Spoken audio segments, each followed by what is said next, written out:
COP stands for Conference of the Parties. The gatherings are intense technical negotiations brokered by the UN. Countries are meant to work together to coordinate a global effort to reach net zero greenhouse gas emissions. But progress at successive COP summits has been limited. The first Climate COP summit took place in Berlin in 1995, and representatives from more than 170 states or territories attended.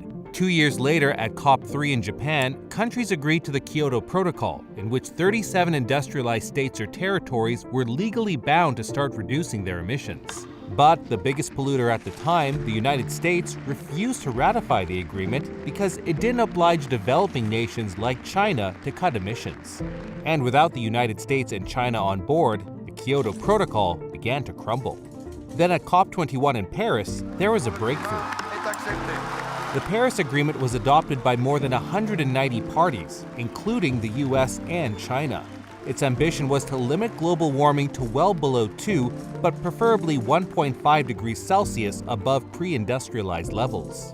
Since then, progress has been slow, and pledges by governments across the world haven't gone far enough, even as deadly extreme weather has gotten more intense and cost of inaction has skyrocketed.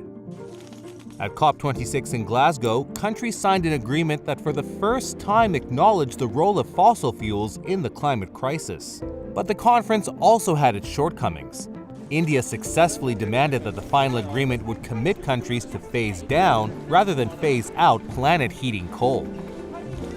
COP27 in Egypt saw countries agreeing to set up a loss and damage fund to help vulnerable nations hit by climate disasters.